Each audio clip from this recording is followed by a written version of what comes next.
So the question is, it is from your exemplar, page 100 पर है, question number 18. The lower window of a house, लिखो. The lower window of a house. हाँ, exemplar में तो होता है बेटा, बुक ही है ना. Exercise 8.4 का question number 18 है exemplar का. Exercise 8.4, question 18 of NCERT exam. ठीक है? It's important that we do such questions because ये थोड़े से क्या गया? The lower window of a house. The lower window of a house is at a height of 2 meters above the ground. 2 meters above the ground. And its upper window. And its upper window is. Upper window is 4 meters vertically. 4 meters vertically above the lower window. Upper window is 4 meters vertically above the lower window.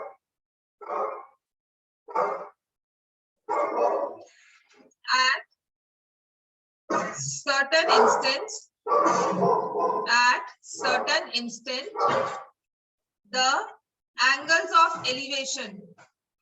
At certain instance, the angle of elevation of a balloon. From these windows.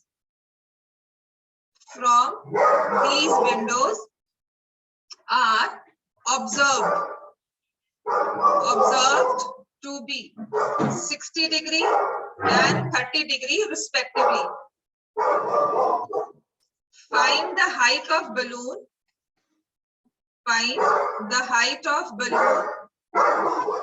Above the ground. कहाँ थे हम गायब इतने दिनों में? एक ही balloon को तुम बैठे हो, तुम्हारे ऊपर कोई और बच्चा बैठा है, वो तो वो देखो बलून. तुम एक बच्चा यहाँ बैठा हुआ है, एक दूसरी छत पे बैठा हुआ है. जैसे फ्लोर सिस्टम नहीं होता है, फ्लैट सिस्टम होता है, तो फ्लोर्स होते हैं. तो एक नीचे के फ्लोर पे है, दूसरे के फ्लोर पे है. तो दोनों ने एक बलून को, एक एयरप्लेन को स्पॉट किया एक ही बिल्डिंग पे. At a height, there is the lower window of a house. Lower window of a house is at a height of 2 meters above the ground. 4 meters above the lower window.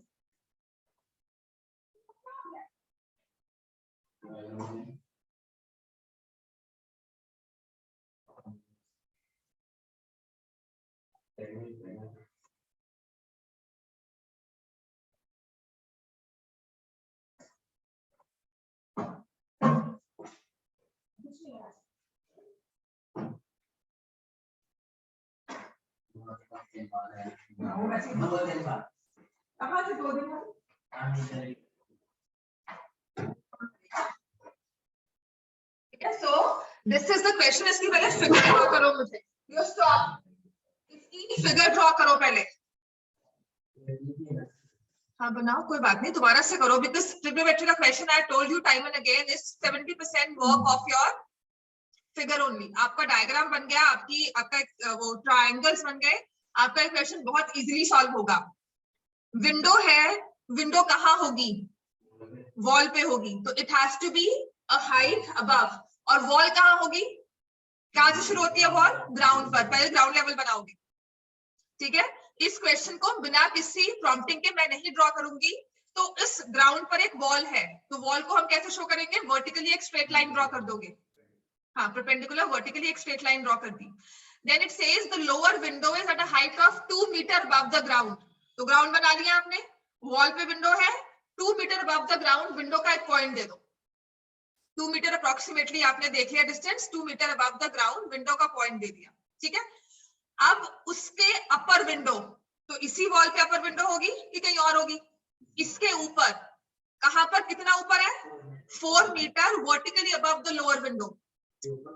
इसके ऊपर 4 metre, वही लिखा है ना, vertically above the lower window. ठीक हो गया? तो अपर विंडो और लोअर विंडो में कितना डिस्टेंस हो गया? 4 मीटर. जो अपर विंडो है वो ग्राउंड से कितनी ऊंची हो गई? 6 मीटर. समझ में आ गया?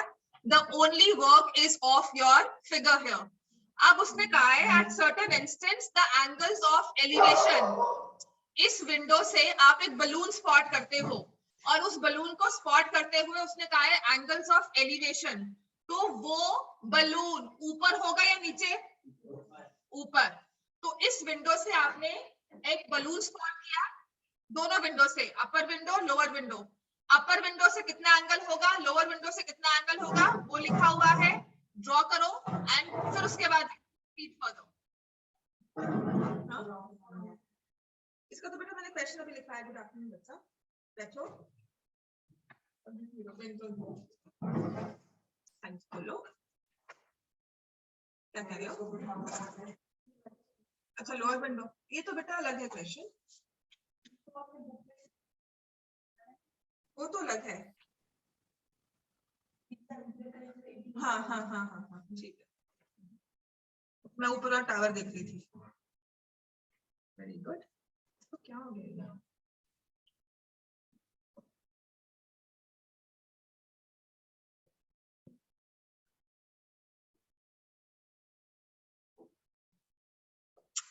काम कर लो, ठंडी तो चलती रहेगी। ये निकालो बुक्स, 10 मिनट पहले आके बैठा करो ताकि वार्म अप करो यहाँ पे।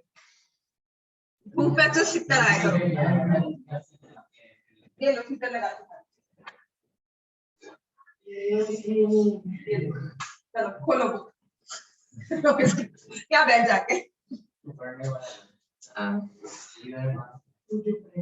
चलो काम करो, स्टार्ट। बनाया इसका डायग्राम? हाँ, तो एंगल्स ऑफ एलिवेशन भी मार्क करो।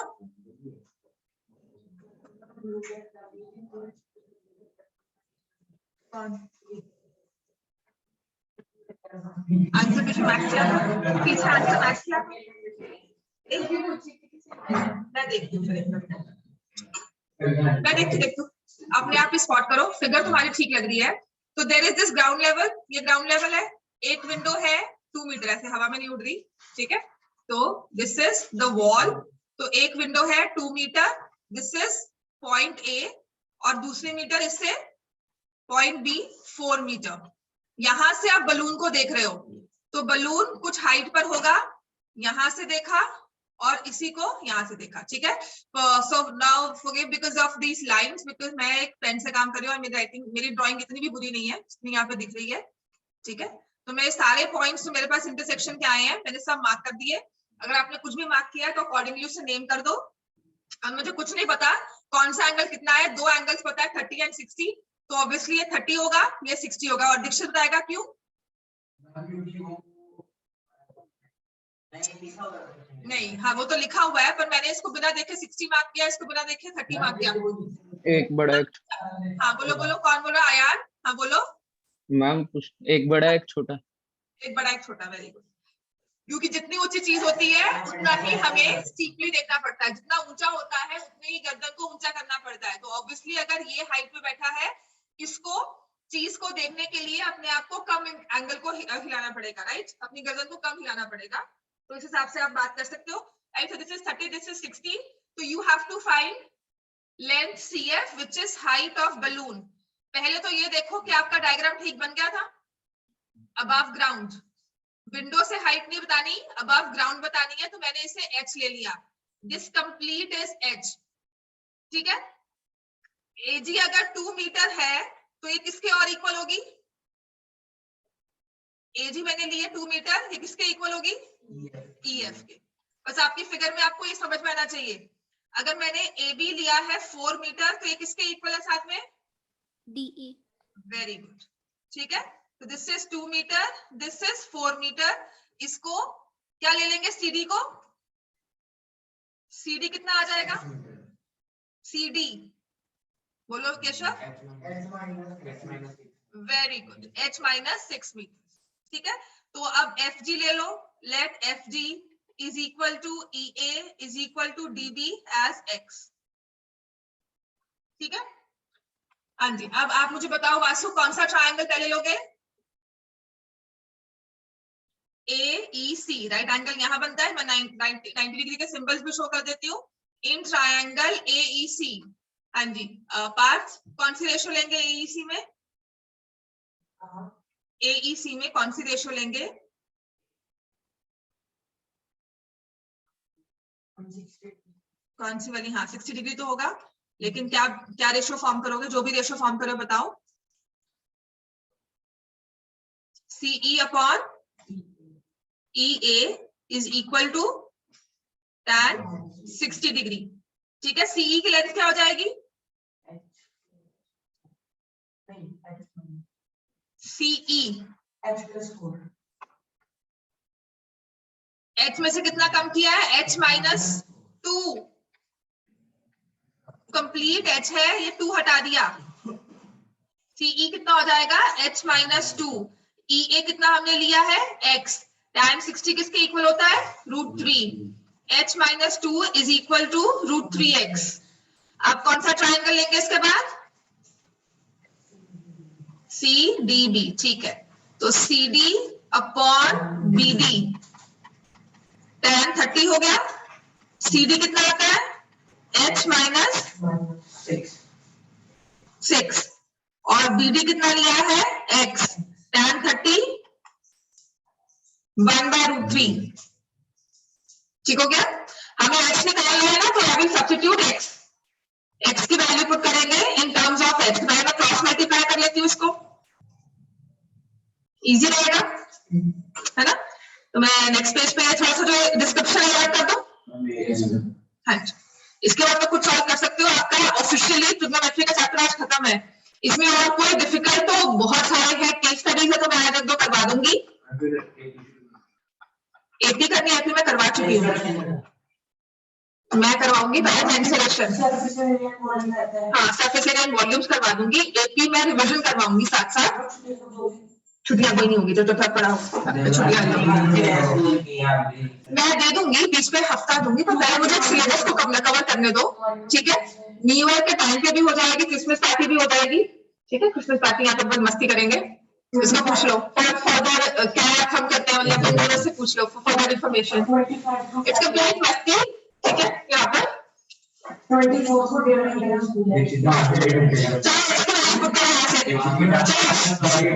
दीक्षित हो सकती है बिल्कुल सकती, जिसको भी करनी है डांस परफॉर्मेंस प्लीज करो।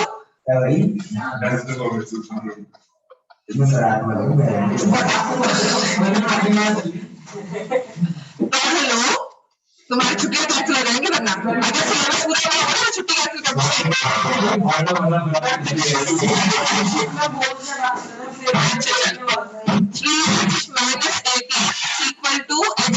-2। So यहाँ से 2h is equal to 16, h is equal to 8, यही आता है।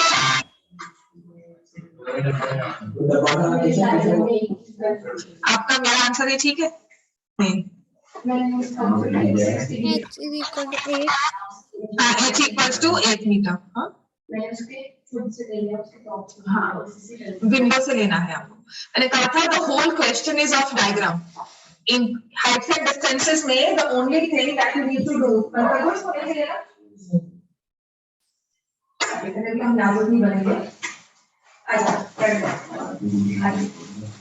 मैंने हार्ड पूछा। अच्छा, कब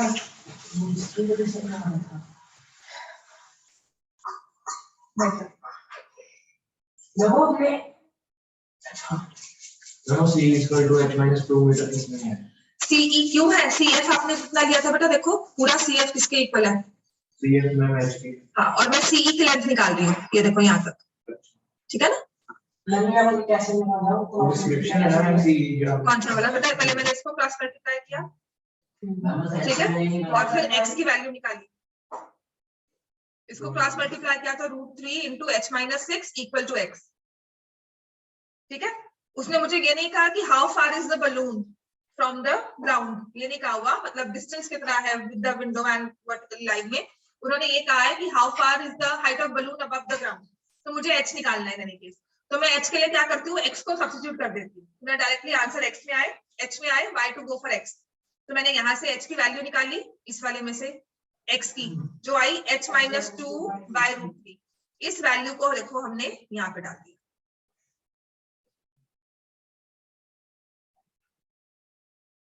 h -2√3 ये वाला, यहाँ से ये वैल्यू यहाँ से उठते यहाँ पे आती। ठीक है, और फिर क्रॉस मल्टीप्लाई हो गया, कैलकुलेशंस आपकी इजी होगी। Height of the window, height of the balloon above the ground is 8 meters। समझ में आ गया? बस सिर्फ एच निकालना था।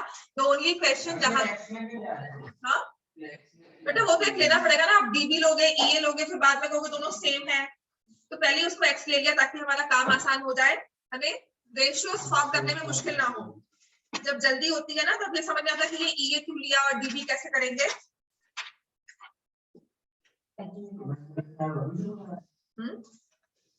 हाँ अभी शुरू करवा दूंगी, और क्या करवाना है इसमें, और क्या करवाऊं? अच्छा थैंक यू। 2 दिन बाद आते हो, उसके बाद कल करा दो, करवाती ही नहीं। अच्छा तुम्हारी मम्मी को फोन करती हूँ यहाँ पे ना, फिर बताती हूँ मैम हाफ आ रह गया।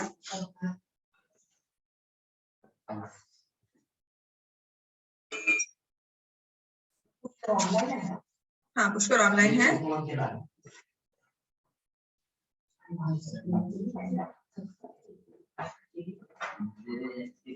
बस करो बस, मैं ढूंढ रही हूँ वाला क्वेश्चन। हो गया, रिफ्लेक्शन का भी हो गया। इसमें ना आपको जो क्वेश्चन दिया हुआ है, एक क्वेश्चन दिया हुआ है विंडो वाला, लैडर वाला, ठीक है, क्वेश्चन नंबर 15।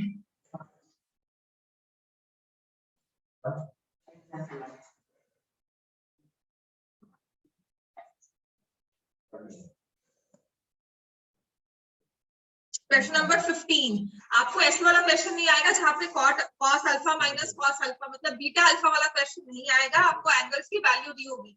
क्वेश्चन नंबर 15 लिखो, अ ladder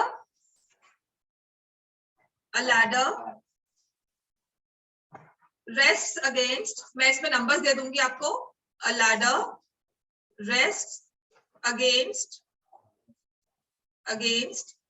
a vertical wall,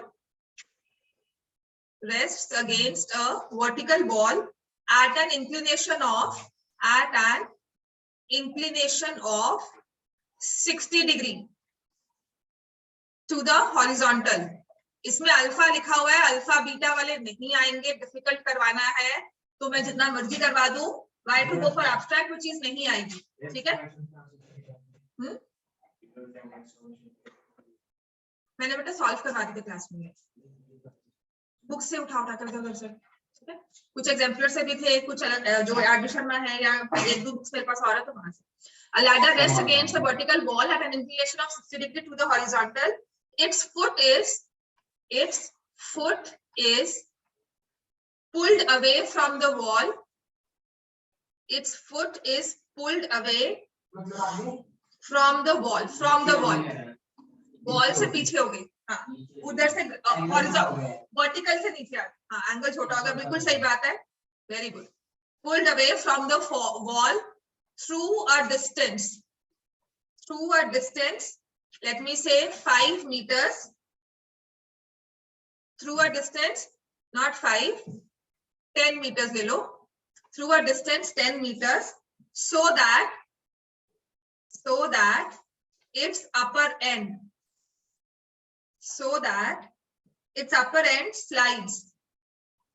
slides a distance, Q metre लिखा है, ये 5 ले लो, distance 5 meter down the wall. पढ़ो दोबारा से, पढ़ो। एंड देन द लैडर, हाँ जी ऑनलाइन वाले बच्चे लिख रहे हो ना? No ma'am? Yes ma'am. An angle 30 degree,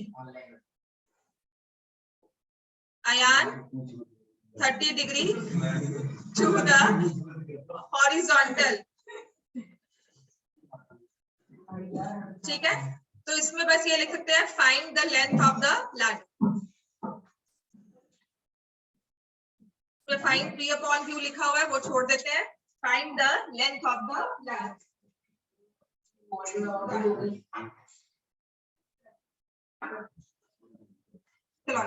The only thing यहाँ पे जो यूज होता है, क्वेश्चन इजी नहीं है, क्वेश्चन डिफिकल्ट में ही आएगा, medium to difficult, moderate to difficult में क्वेश्चन होता है। The only thing that you need to understand here is, which I will not tell you, आप मुझे बताओगे, पहले तो फिगर ड्रॉ करो इसकी,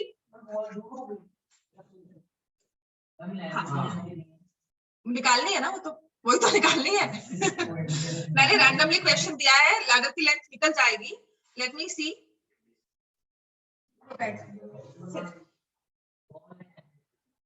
वॉल 10 मीटर की नहीं है, डायग्राम ड्रॉ करो। एक लैडर रखी हुई है वॉल पे, पहले तो वो बनाओ।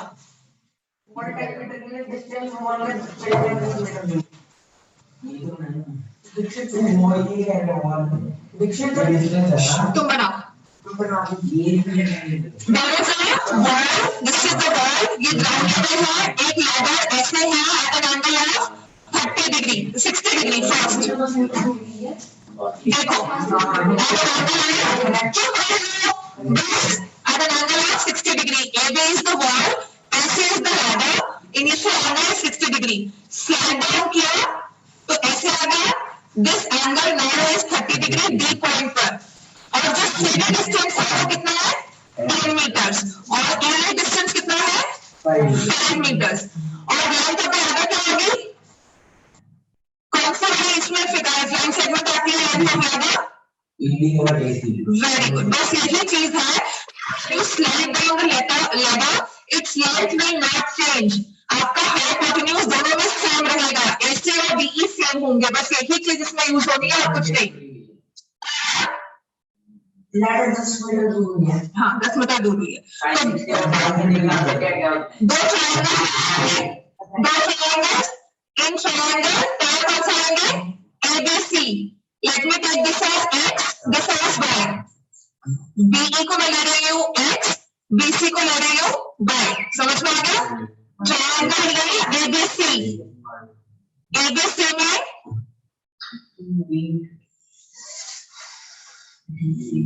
AB upon BC. Let me take it as tan 60. बेटा आपको हाइपोटेन्यूज की लेंथ नहीं दी हुई ना, तो हमें जो 10 दिया हुआ हम उसे यूज करेंगे ना. एक जगह साइन लोगे फिर एक जगह कॉस लोगे. एक जगह साइन लोगे एक जगह कॉस लोगे. But this is one safe method. अगर साइन लेना है तो एक जगह साइन लेना है. ट्रायंगल एबीसी में साइन लेना पड़ेगा और ट्रायंगल एबीडी में कॉस लेना पड़ेगा. वहां पे साइन से फिर आंसर इजीली सॉल्व नहीं होगा. राइट? तो AB upon BC is tan 60. AB कितना है आपके पास? 5 plus x. BC क्या है? y और tan 60 होता है √3.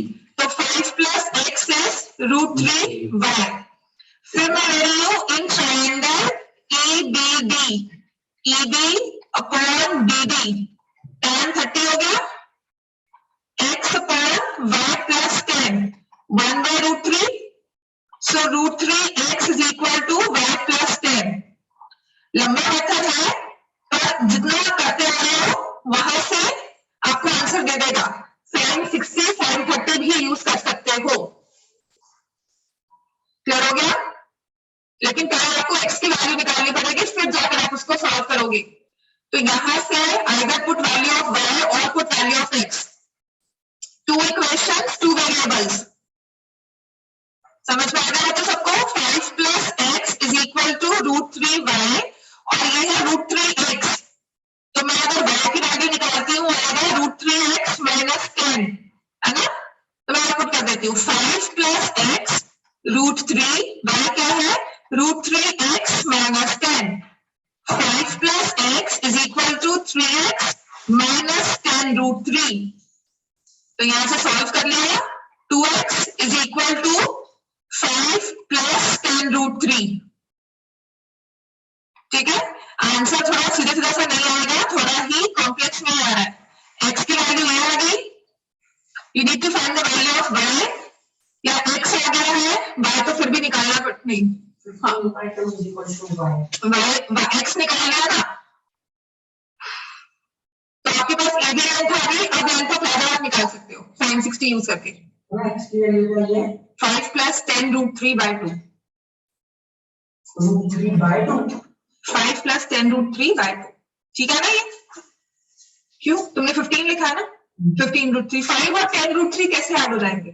नहीं मैंने लिखा 5 plus 10 5 √3. मैंने y की वैल्यू निकाली है तो उसकी वैल्यू आ गई 15/2. तो रो 15 y की वैल्यू 15/2. दिखाओ भाई, पहले तुम्हारा ही देखें काम। यहाँ तक क्लियर है सबका? चलो x की वैल्यू पुट करो, 5 प्लस x लिखकर 5, use sin 60 to find the length of the ladder. x is equal to 1 plus 10.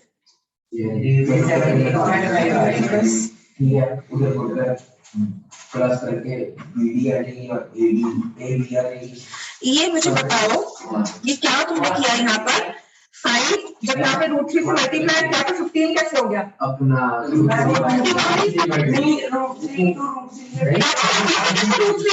हुआ, यहाँ तो अकेला √3 है ना?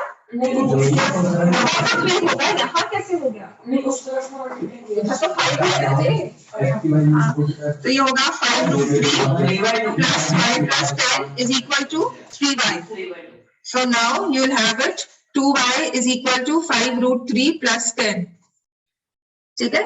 तो यहाँ से y की वैल्यू आ गई 5√3 plus 10 डिवाइड बाय 2. y की वैल्यू ये है, x की वैल्यू आपके पास ये आ गई. Find out the values. बस आपको ये देखना है कि length of the ladder AC भी हो सकती है, DE भी हो सकती है. तो अगर आपने x निकाला है तो x को यूज कर लो, y निकाला है तो y को यूज कर लो. ये x ठीक है बिल्कुल? ठीक है? हाँ जी, क्या कर रहे हो? छोड़ दो इसको, साइड पर छोड़ दो, साइड पर रखो. क्वेश्चन कुछ नहीं था तुम्हारा ये. 5 plus 10 तो 15 plus y बना 5 plus 10 plus y. तुम दोबारा से देखो कैसे वो बन गया. 5 plus y plus 10 ये आया. कहाँ आया? तुम्हारा √3 है नीचे अंदर डिनोमिनेटर. तो AD की लेंथ क्या हुई? 5 plus 10 √3 by 2.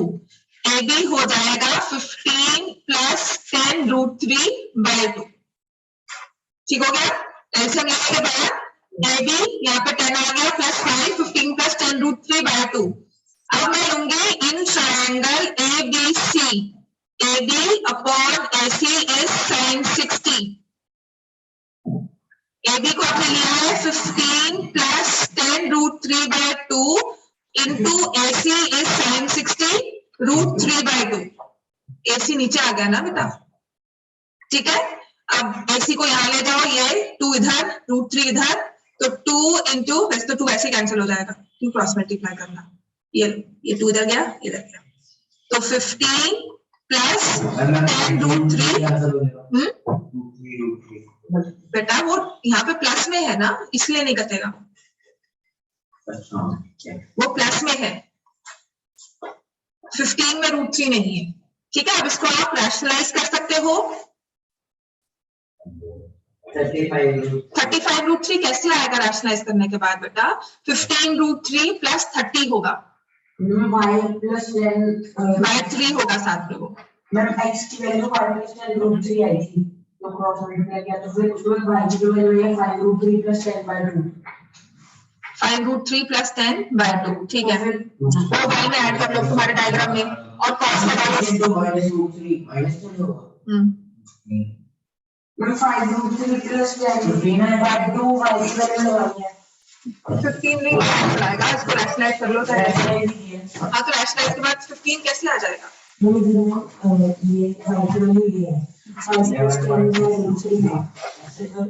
तो ये जरूरत ही नहीं है ना, तुमने y निकाल लिया ना. ये अब तुम्हारे पास ये वाला वैल्यू आ गई, ये ले लो, ये वाला ट्रायंगल ले लो और ये 630 निकालो. cos 30 लगा के क्या हो गया अब तुम्हारा?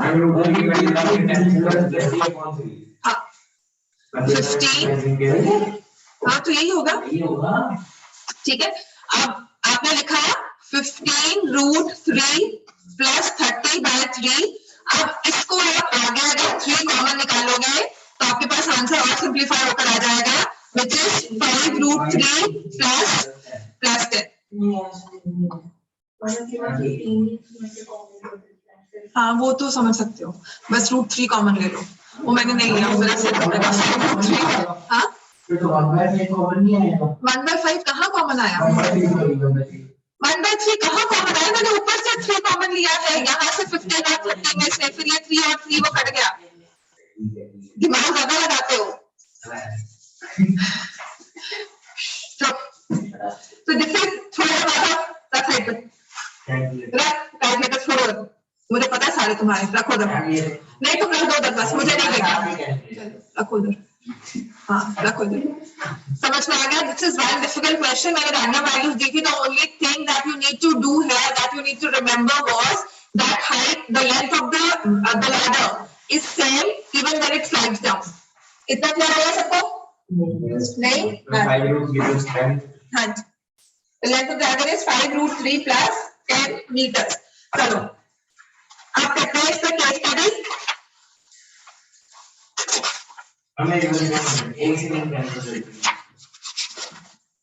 छोड़ दो, बिल्कुल कह रही छोड़ दो, रख दो वहां पे साइड।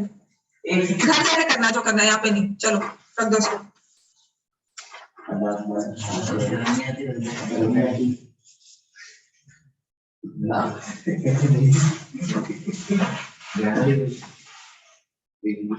चलो एक बार आपको पिक्चर क्लिक करके भेज रही हूँ।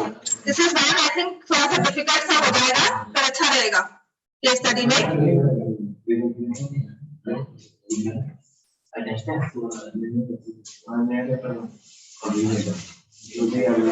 और मेंसुरेशन का ना सिर्फ फॉर्मूला से करूंगी। This is case study, stop it now, बस करो, बस कर दो, बस। मैंने पिक्चर सेंड किया आपको, ठीक है? See this picture?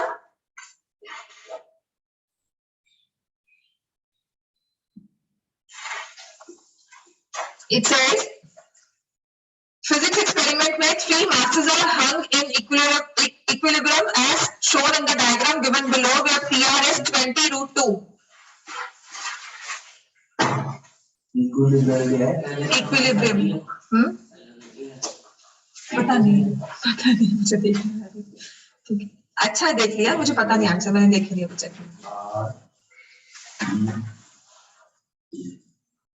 कौन सा भी है ये केस स्टडी?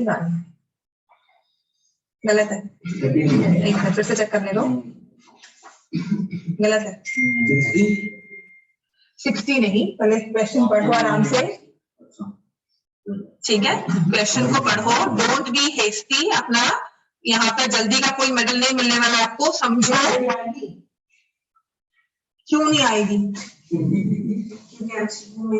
एमसीक्यू में तो पहले भी था बेटा, सब्जेक्टिव में है, एमसी तुम्हारा तो डालेंगे ही। तुम काम करोगे,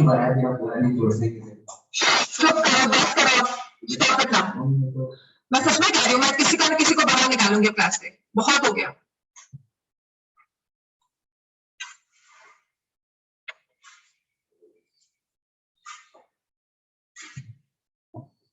नहीं चाहिए।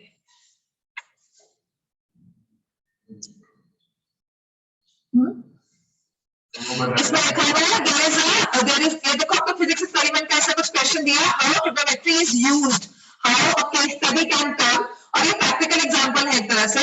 तो 3 masses are hung in equilibrium as shown in the diagram given below, where PR की आपको दी है 20√2. Now based on the above information, सबको विजिबल है केस स्टडी?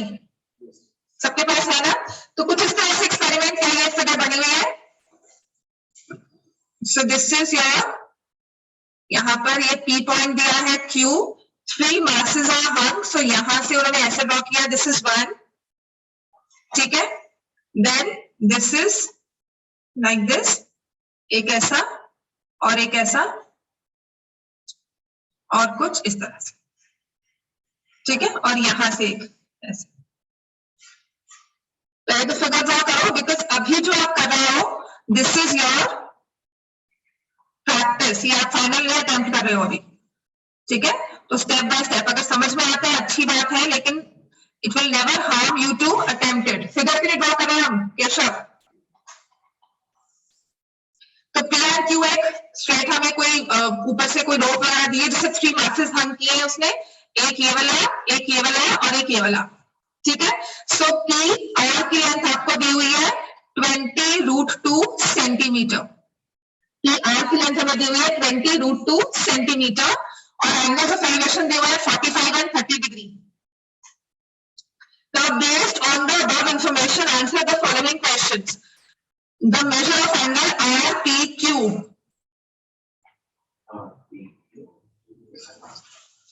कौन कितना होगा?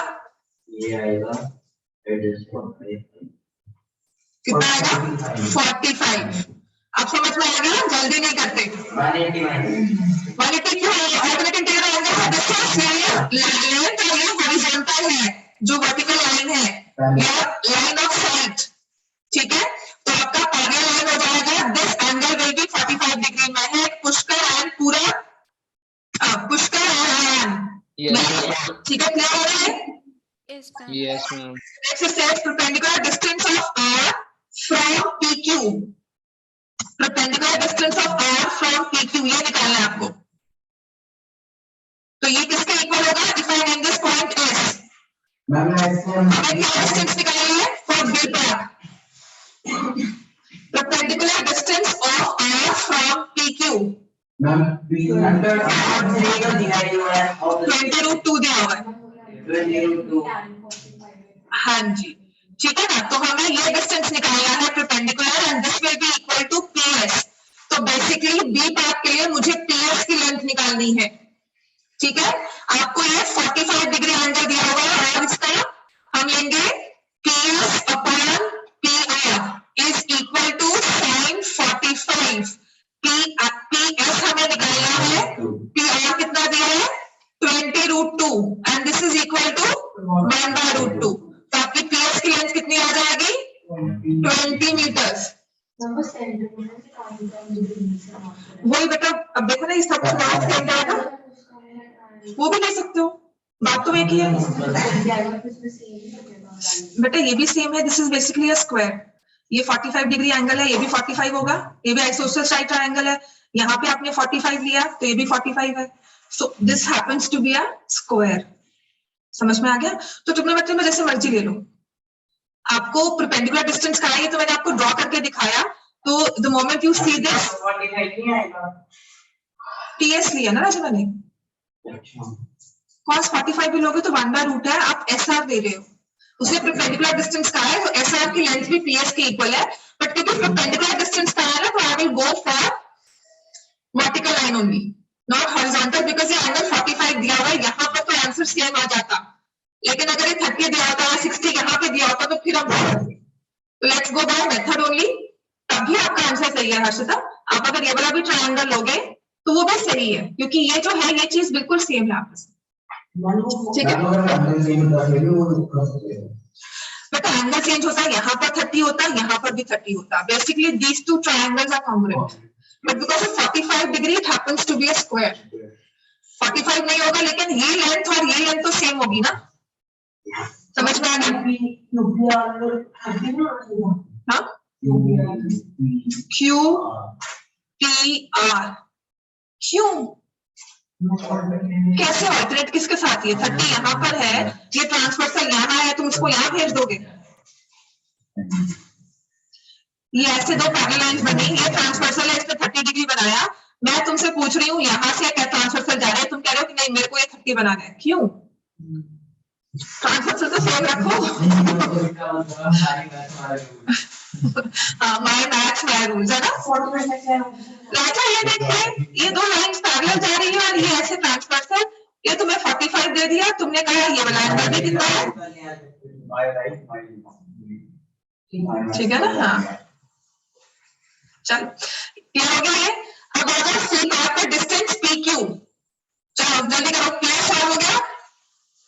This is a difficult question, मैं आपको क्लास में करवा रही हूँ सिर्फ प्रैक्टिस के लिए। अब मैं घर पे वर्कशीट देना शुरू कर दूंगी अब आपको ट्रिग्नोमेट्री की। पी क्यू निकालना है, तो आप ऑलरेडी ऐसे निकाल चुके हो, है ना? और यहाँ से आप ये एस टी ले लो और टी निकालोगे। क्लियर हो गया? ऐसा निकालो, हाँ निकालना पड़ेगा। और अगर अभी थोड़ी बहुत अंडरस्टैंडिंग होगी तो ऐसा कितना आएगा? 20। हाँ 45 की वजह से tan 45 आइसोसेलेस राइट ट्रायंगल है। क्यों? सोचा करो दिमाग से, ठीक है? तो मैंने कहा PQ is equal to SR plus RT, ठीक है? तो यहाँ से आपने SR निकाल लिया है 45।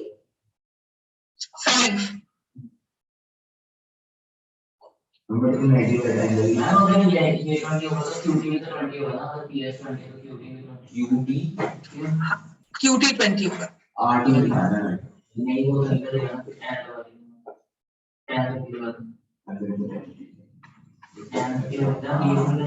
QT is also 20 because ये तो स्ट्रेट लाइन है, एक सिंगल लाइन पर ही एंगल ड्रॉ किए हुए थे आपके, ठीक है। QT की length is also 20. So in one triangle with angle 30 degree आपके पास 20 मीटर लेंथ है, RT की लेंथ निकालनी है, तो 20 by RT is tan 30 is equal to 1 by root 3. RT कितना आ गया 20 root 3, तो ये क्या हो जाएगा 20 plus 20 root 3, आंसर क्या होगा फोर्थ पार्ट, ठीक है। सी पार्ट का आंसर है fourth part. Length of RQ की लेंथ निकालनी है फोर्थ पार्ट में, समझ में आया है सबको ये? हाँ बिल्कुल लगाओ।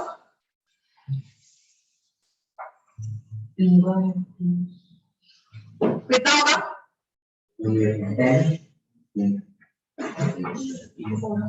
40. Yes. RQ is 40 because sin 30 is 1 by 2. ठीक है, तो ये 40 मीटर आ गया, answer is third part. Value of cos 30 is equal to value of sin 60, ठीक है। तो ये तो एक क्वेश्चन आपको बेस्ड ऑन कॉम्प्लीमेंट्री एंगल्स दिया हुआ है, तो वैसे भी आप निकाल सकते हो। You know the value of cos 30, देखो किसके इक्वल है sin 60 के, ठीक हो गया इतना क्लियर है ना। अब आ जाओ, हमें करना है मेंसुरेशन के फॉर्मूलाज को revision, so that we start with the mensuration. आपको उसके वर्कशीट में शेयर करूंगी जिसमें सारे extra questions heights and distances के ही होंगे, हो सकता है केस स्टडीज भी हो, तो I give you this worksheet today, right. घर पे होमवर्क करना, डाउट सेशन हम रखेंगे, एक बार डाउट्स पूछ लेना उसमें से। मैं क्लास में प्रॉपर कोशिश नहीं करवाया करूंगी कि बैठकर एक एक चीज करवाऊं, पर हाँ आपके डाउट जरूर लूंगी, right. So make sure that you do your homework. और मैं जब होमवर्क नहीं करके आओगे तो पेरेंट्स को अपडेट दे रही हूँ मैं। हाँ जी, क्या कर रहे हैं तुम? कौन साइज पर रखो, रख दे दो, उठाना आप देखना फिर, ठीक है। चलो नेक्स्ट हमें स्टार्ट करना है chapter mensuration.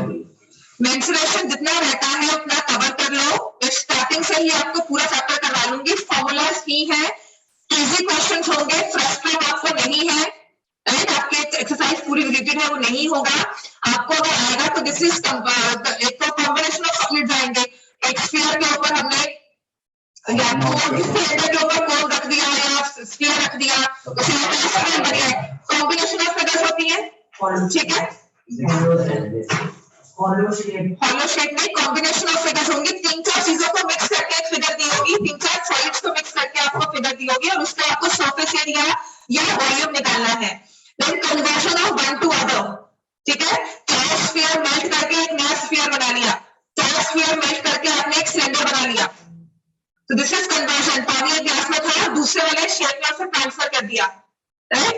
So conversion of one shape to another, ऐसे वाले क्वेश्चन आएंगे। फ्रस्ट्रेट फिर से मैं कह रही हूं नहीं है, ज्यादा मुश्किल नहीं था, लेकिन फिर भी, राइट, एक अलग से टॉपिक ही था हमारे पास, अलग से फॉर्मूलाज थे।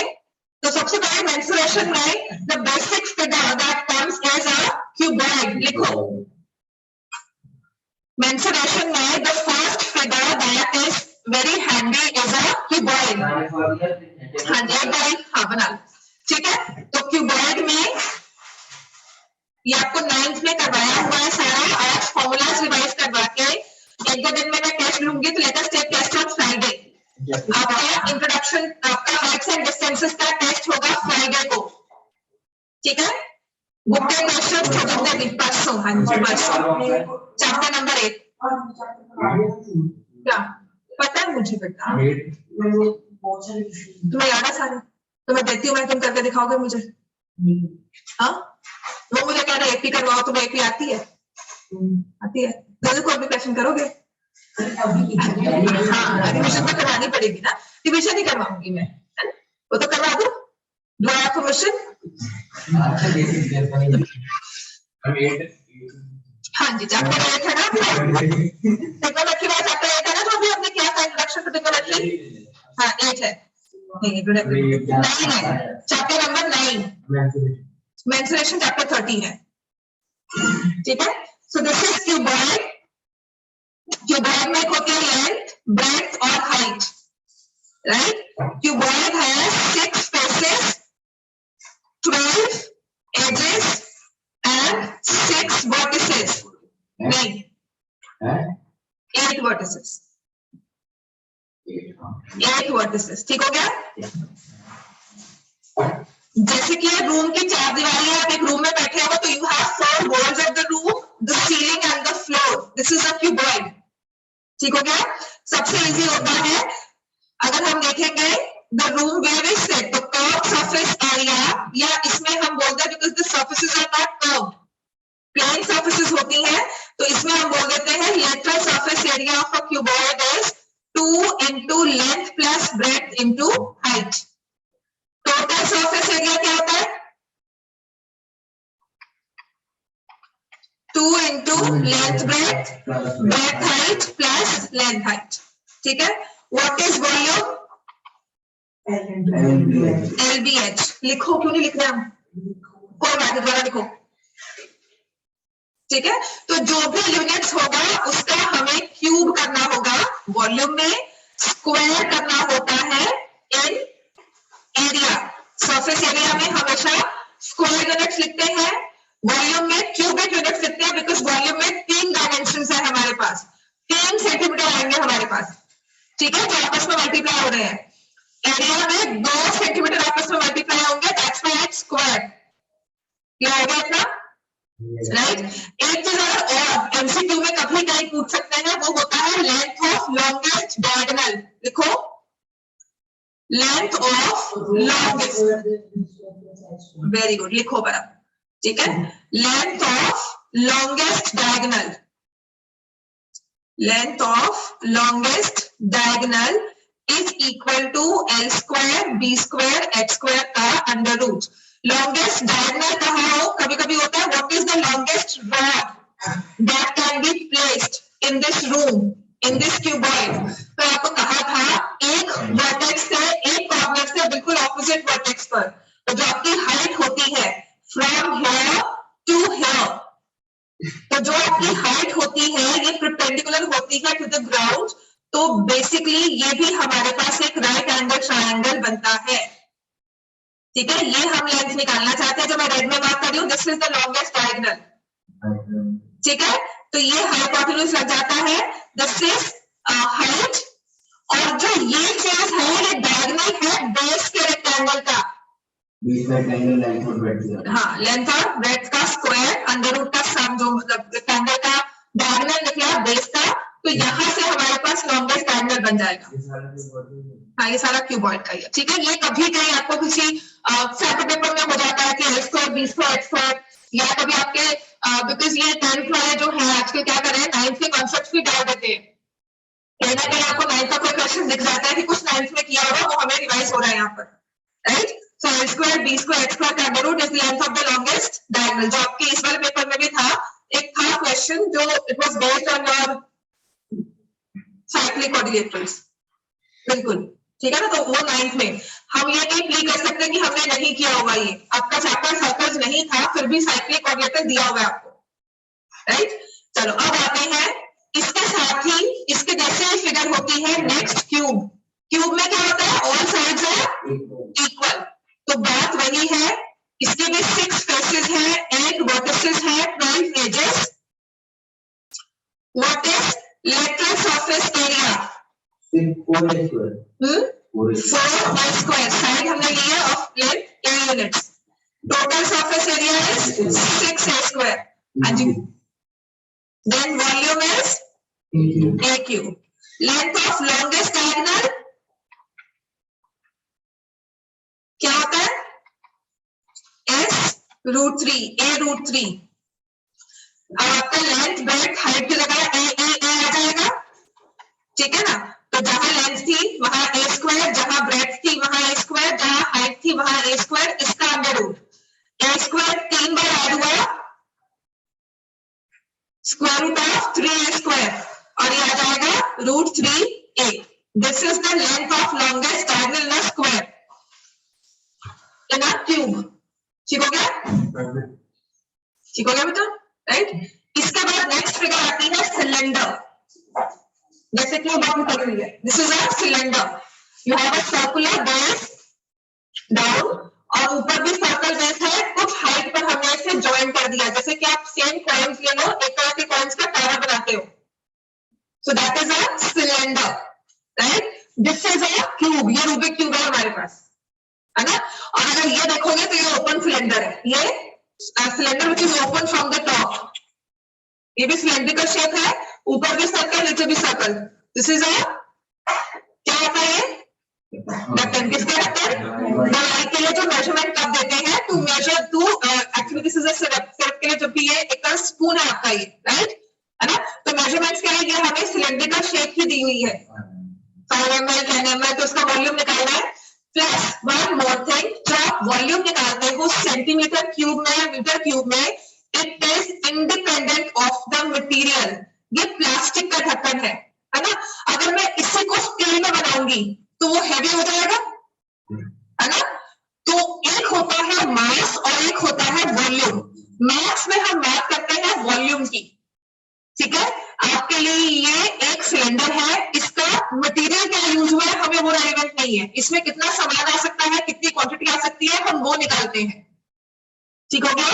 ये मैं आपको स्टील का ढक्कन भी बनाकर दे दूं, ऐसा ही स्टील का मेजरिंग कप बनाकर दे दूं, तो आपके लिए उसमें क्वांटिटी उतनी आएगी, आप ये नहीं कहोगे कि वो भारी है, उठाने में ये हल्का है, right. You have this question कि आपके पास 1 kg वूल है, 1 kg आयरन है, कौन सा भारी होगा,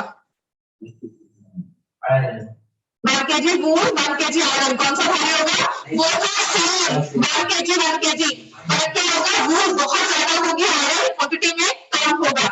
आयरन का प्रोबेबली छोटा सा आपने पीस लिया होगा मेजरिंग यूनिट वाला, वूल शायद पूरी आपको पूरा एक बहुत बड़ा डब्बा लेना पड़े, और कितना होता है, right.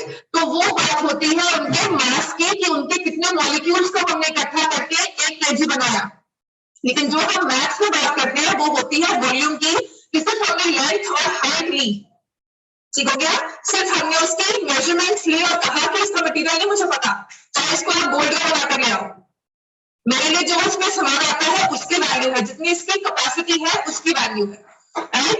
Next is your cylinder, फटाफट सिलेंडर लिखो, cylinder. So we have two circular bases joined at some height.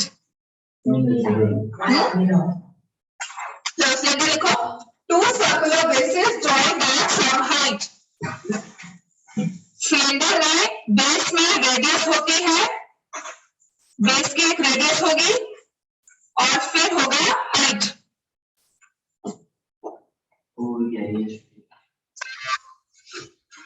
Base की रेडियस होगी और साथ में होगा height, right. So what is the kind surface area of a cylinder, 2 pi r, 2 pi r h, 2 pi is circumference of a circle multiplied by height, right.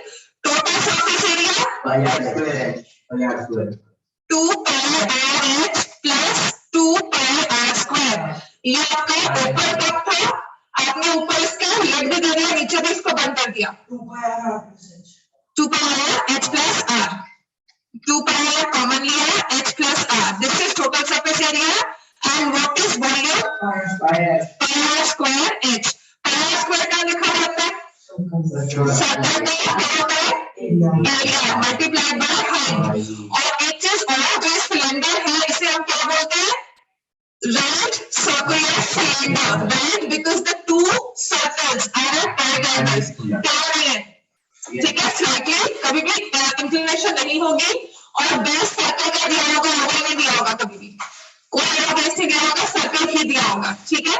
तो कई cylinder mention किया हुआ है आपके लिए, वो राइट सर्कुलर सिलेंडर ही है, चलो जाओ।